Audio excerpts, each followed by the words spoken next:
በዲክሽነሪ ሞከራችሁ፣ በፊልም ሞከራችሁ፣ በሙዚቃ ሞከራችሁ፣ በማንበብ ሞከራችሁ። ነገር ግን እስካሁን ድረስ መሰረታዊ የሚባሉትን እንኳን ጥያቄዎች በየቀኑ ልንጠይቃቸው የምንችላቸውን ጥያቄዎች እንዴት በእንግሊዝኛ መጠየቅ እንዳለባችሁ እስካሁን ድረስ የማታውቁ ከሆነ ወይም ደግሞ እስካሁን ድረስ የሚያስቸግራችሁ ከሆነ ይሄ ቪዲዮ በትክክል ለእናንተ ነው። ለጀማሪዎች በየቀኑ ልንጠይቅ የምንችላቸውን ጥያቄዎች ለመግባባት ወይም ደግሞ ከሰው ጋር ስናወራ ሊያግዙን የሚችሉ አረፍተ ነገሮችን በእንግሊዘኛና በአማርኛ እንመለከታለን። ለዛሬ 15 የሚሆኑ አረፍተ ነገሮችን እንመለከታለን። እነዚህ አረፍተ ነገሮች በየትኛውም አይነት ሁኔታ ውስጥ ብትሆኑ በተለይ አዲስ ቦታ ላይ ከሆናችሁና ከአዲስ ሰው ጋር እያወራችሁ ከሆነ በቀላሉ ለመግባባት እንድትችሉ በጣም ወሳኝ የሆኑ 15 አረፍተ ነገሮች ናቸው ማለት ነው። ከኔ ጋር ቆዩ። ከ1 ጀምሮ እስከ 15 ያሉት እንመለከታለን።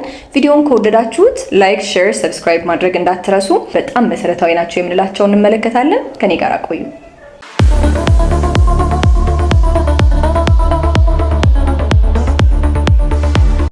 እንግዲህ በጣም ከቀላሉ ነው የምንጀምረው። የትኛውን ቦታ ላይ ሄዳችሁ ከአዲስ ሰው ጋር ለማውራት ስትጀምሩ ኮንቨርሴሽን የመጀመሪያ መጠየቅ ያለባችሁ ምንድነው? how are you ወይም ደግሞ ሰላም ነው ብለን እንደምንጀምረው ማለት ነው። ስለዚህ how are you ማለት እንዴት ነህ፣ እንዴት ነሽ፣ እንዴት ናችሁ ወይም በጥቅሉ ሰላም ነው ለማለት ስንፈልግ how are you ብለን መጀመር እንችላለን። ይሄ አንደኛ ከሰዎች ጋር ንግግር ለመጀመር የምንጠቀምበት የመግቢያ ቃል ነው ማለት ነው። በሁለተኛ የምናገኘው ኤክስፕሬሽን ወይም ደግሞ ሴንቴንስ ምንድነው?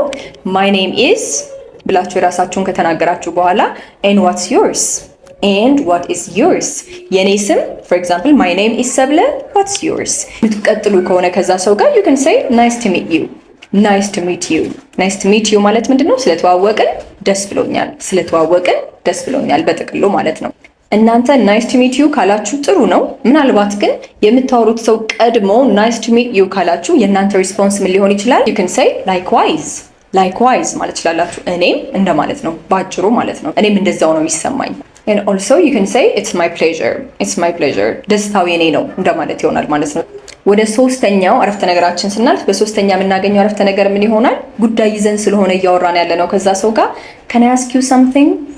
can I ask you something የሆነ ነገር መጠየቅ እችላለሁ እያላችሁ ነው ማለት ነው። ስለዚህ ዋና ዓላማችሁ ይሄ ስለሆነ ጥያቄ ለመጠየቅ ስለሆነ ሰውየውን የቀረባችሁት ወይም ሴትዮዋን የቀረባችኋት can I ask you something የሆነ ነገር መጠየቅ እችላለሁ እያላችሁ ነው ማለት ነው። ቀጣዩን ደግሞ እንመልከት። በአራተኛነት የምናገኘው ምንድነው? በተለይ ሰውን የሆነ ነገር ልጠይቁ ካስቆማችሁ ወይም ደግሞ ከሚሰራው ስራ ካስተጓጎላችሁት በጣም ወሳኝ የሚሆነው የንግግር ማስቀጠያ አረፍተ ነገር ምን ይሆናል? I am sorry for taking your time and thank you in advance I am sorry for taking your time and thank you in advance ይህ ማለት ምን ማለት ነው? ሰዓትህን ወይም ሰዓትሽን እየወሰድኩ ስለሆነ ይቅርታ እና አስቀድሜ ማመስገን እፈልጋለሁ so thank you in advance ማለት በቅድሚያ ማመስገን እፈልጋለሁ እያልን ነው ማለት ነው። so እነዚህን መጠቀም ለንግግራችሁ ቀጣይነት በጣም ዋስትና ይሆናሉ ማለት ነው። ወደ አምስተኛው አረፍተ ነገራችን እንሂድ። በአምስተኛነት የምናገኘው ምንድነው? እንዳይፈጥኑባችሁ ወይም ደግሞ እየፈጠኑ ካስቸገራችሁና ምንም መረዳት ካልቻላችሁ you can say can you please speak slowly እባክሽ ወይም እባክህ ወይም እባካችሁ ቀስ ብላችሁ ማውራት ትችላላችሁ ወይም ቀስ ብለህ ታወራልኛለህ ወይም ቀስ ብለሽ ታወሪልኛለሽ እያልን ነው ማለት ነው። እንዳይፈጥኑብን ስንፈልግ ቢካዝ ከፈጠኑ የሚሉትን ነገር ለመረዳት ኢቭን አስቸጋሪ ስለሚሆን ማለት ነው።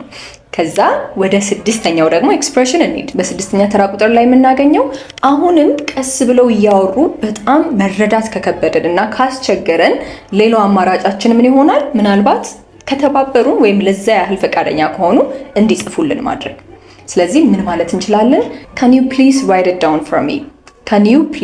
write it down for me ልትጽፊልኝ ወይም ልትጽፍልኝ ወይም ደግሞ ልትጽፉልኝ ትችላላችሁ እያልን ነው ማለት ነው። በሰባተኛ ደግሞ ተራ ቁጥር ላይ ምን እናገኛለን? እያወሩ የተወሰነ ተረድተ ነው ብዙ ቮካቡላሪዎች ስላሉ እንግሊዘኛ ላይ የሆነ ዋና ሐሳቡን ልትነግረን የፈለገችውን ቃል መረዳት ካልቻለን we can say what does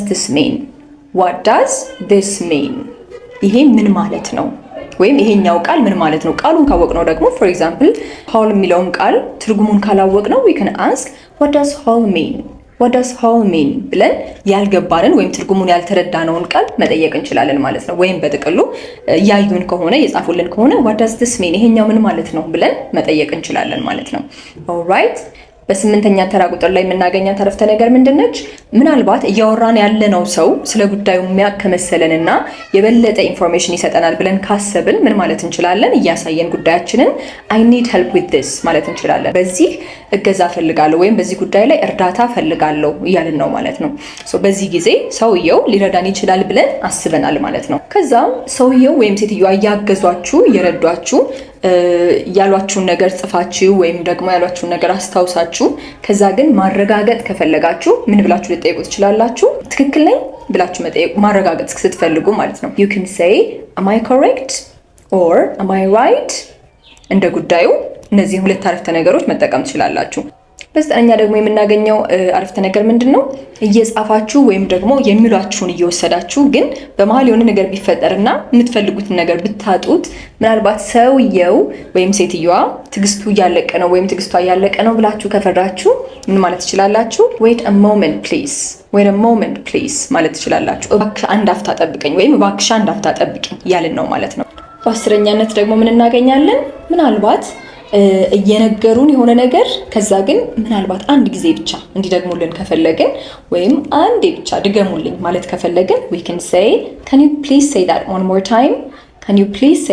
more time እባክህ ወይም እባክሽ አንድ ጊዜ ደግማችሁ ልትነግሩኝ ትችላላችሁ ወይም አንድ ጊዜ ደግመህ ልትልልኝ ትችላለህ ወይም አንድ ጊዜ ደግመሽ ልትይልኝ ትችላለሽ እያልን ነው ማለት ነው።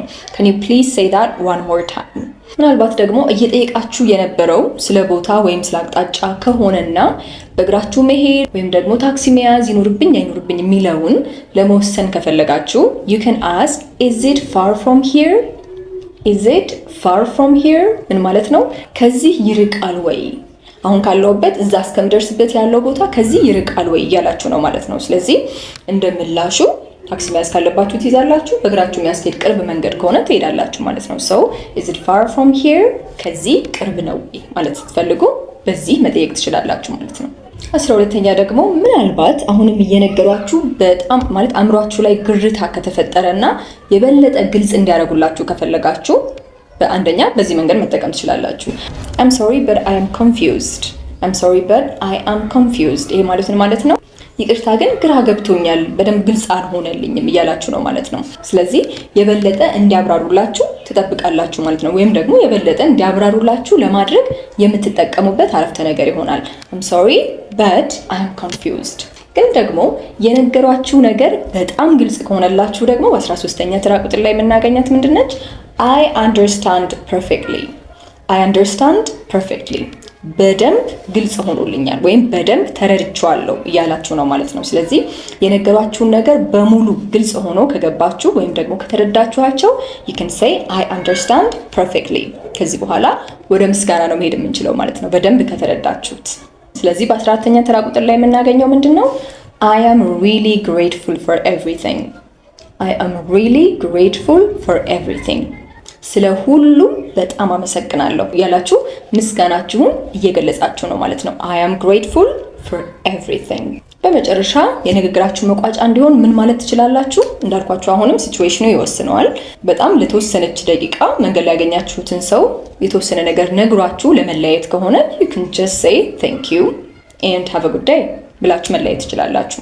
ነገር ግን እንደዚህ ካወራችሁት ሰው ጋር በስራ ጉዳይ የመቀጠል አይነት እድል ካላችሁ you can say thank you very much and I am happy to meet you all. ሁላችሁንም ስላወቃችሁ ደስ ብሎኛል ወይም ደግሞ አመሰግናለሁ በጣም ማለት ትችላላችሁ ማለት ነው። ስለዚህ እንዳላችሁበት ሲቹዌሽን መዝጊያችሁን የምታደርጉበት ሐሳብ ልዩነት ሊኖረው ይችላል ማለት ነው። በጥቅሉ ግን እነዚህን የመጨረሻ መሰናበቻ አረፍተ ነገሮች መጠቀም ትችላላችሁ። I think ዛሬ በጣም አስፈላጊ ናቸው ለየቀኑ ንግግራችን ወይም ደግሞ ምናልባት በተለይ በጣም የሚያስጨንቅ አዲስ ቦታ ላይ ሄደን በጣም ግራ የሚያጋባ ሁኔታ ላይ ከሆንን እነዚህ አረፍተ ነገሮች ላይፍ ሴቨር ናቸው ማለት ነው። በደንብ አድርጋችሁ ተለማመዷቸው። በደንብ ደግማችሁ እያላችሁ አእምሯችሁን አስለምዱት። ስለዚህ በጣም አስቸጋሪ ሁኔታ ላይ ስትሆኑ ዲክሽነሪ እያገላበጣችሁ እንትን ለማለት ምንድነው ማለት ያለብኝ የሚለውን ሳይሆን በቀጥታ አእምሯችሁ ላይ ያሉትን ሴፍ ሆነው የተቀመጡትን አረፍተ ነገሮች እያወጣችሁ መጠቀም ትችላላችሁ ማለት ነው። በጣም እንዳገዛችሁ የዛሬ ቪዲዮ ተስፋ አደርጋለሁ። በተጨማሪም እንደዚህ አይነት ቪዲዮ እንዲደርሳችሁ አሁንም ሰብስክራይብ፣ ላይክ፣ ሼር ማድረግ እንዳትረሱ። ጥያቄ ካላችሁ ኮሜንት ሴክሽን ላይ ማስቀመጥ ትችላላችሁ። በተጨማሪም ግን በአራቱም የእንግሊዘኛ ስኪሎች ራሳችሁን ማሻሻል ከፈለጋችሁ በምትመለከቱት ስልክ ቁጥር ደውሉ። እናንተን ለማስተናገድ ሁልጊዜ ዝግጁ ሆኜ እጠብቃችኋለሁ። በሚቀጥለው በሌላ ቪዲዮ እስከምንገናኝ መልካሙን ሁሉ እመኝላችኋለሁ። ሰላም ሁኑልኝ።